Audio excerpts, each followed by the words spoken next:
Hey, welcome back. So today I'm gonna show you guys my favorite way of making fried chicken breast. So since I started my fitness journey many moons ago, I went through various ways of eating. We're talking plain chicken breast, like no seasoning, no flavor, rice and broccoli, your generic type of, workout or fitness chicken. But today, it's more of an anabolic kind. It's more protein than anything else, but it's very flavorful and you only need 2 ingredients. So I guess let me show you guys how it's done. All right, so the only 2 ingredients that you need is going to be 224 grams of thaw, unfrozen chicken breast. Make sure you cut into bite-sized pieces and make sure you cut off any excess fat and any of the rib cage bone. Next, you're gonna need 30 grams of panko crumbs. This you can find at any local grocery store, but if your local grocery store does not have it, you can try an Asian supermarket, they generally do have it. So very simple, you don't need any egg whites or any eggs just for an egg wash. All you really need is just some chicken breast, and that's about it. The egg wash, to me, I've tried the egg wash, and it really has the same result, is still just as crispy, and the panko crumbs still stick to it. So all you gotta do, with your wet hand, drop it into the panko crumb seasoning and just give it a toss.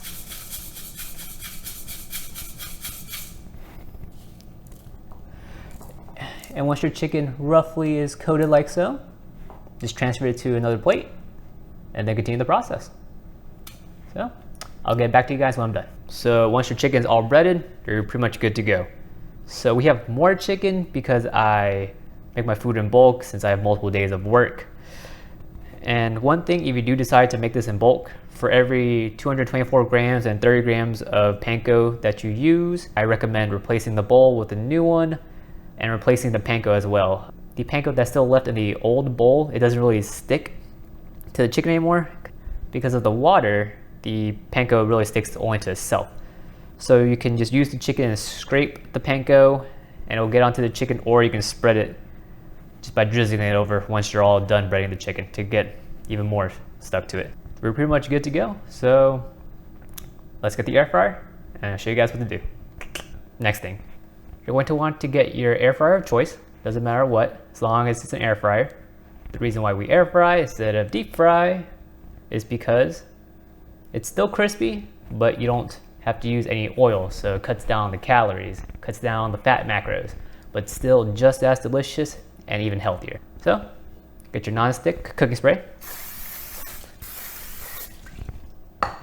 Give your air fryer a nice little coating, and then fit as many of your chicken breasts in there as possible. Try not to let them touch one another. There's hot air around the chicken, so if the chicken's all clumped together, parts of it isn't going to be as crispy. Once you put your chicken in here, get your spray, and just top it off with a nice low coating. This will help even crisp it up even more.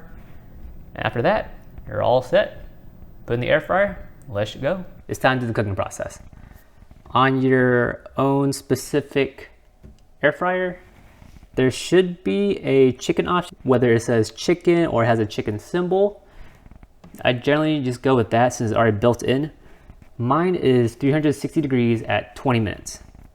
However, you can change the temps to fit, how well you want your chicken. Preferably, I just go with this. It makes it a lot easier since it's already built in. But you still feel like your chicken isn't done after the process, get yourself a meat thermometer, put it into the thickest part of the breast, and you want the thermometer to say 165 degrees Fahrenheit for it to be safe for human consumption. So if you do go with the air frying process, at the 10-minute mark, we're going to pull it out, and we're going to flip it, and I'm going to restart it. Let's go.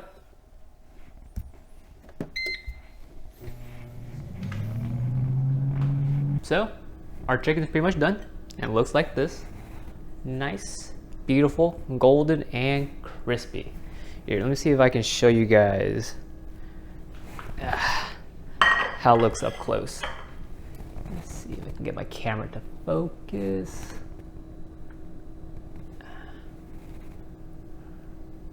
Look at it. No need for an egg wash.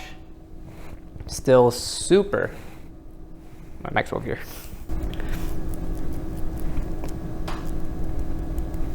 Super crispy. Smells delicious. The panko really adds like a whole new flavor to it, to where you don't really need salt, you don't need pepper, you don't really need to marinate it unless you really want to. See, I feel like doing this, for me, it's really the easiest because it's very simple. It's only 2 ingredients and the macros are super easy. The macros for this entire recipe, if you do exactly the way I made it, the panko that I use is specifically this one. I believe they're all the same. This one's just a bigger bag because I got it from Costco in bulk. It's the way to go. But using all these ingredients, this specific panko and my specific Kirkland chicken breast, the macros come out to be 48 grams of carbs, 3 grams of fat, and 54 grams of protein. That is a total of 440 calories. So the reason why I like to make this type of style of chicken, besides the fact that it's super easy, only 2 ingredients, doesn't take very long. You can eat this by itself, which is already pretty good, but when you combine it with a sugar-free barbecue sauce like G. Hughes's, it's even better. But other than that, that's really about it. Thank you guys for watching. I appreciate it. My socials down below if you guys want to follow. So is my Discord. You know, I do a lot of gaming, I live stream with my friends, and then I do also a lot of cooking with my friends. So make sure you guys are subscribed for that as well, and make sure you like the video if you give it a like. And I think next time maybe I'll make what I call a blasphemy pizza, or I'll make a low calorie pizza. So stay tuned to next time. All right, bye.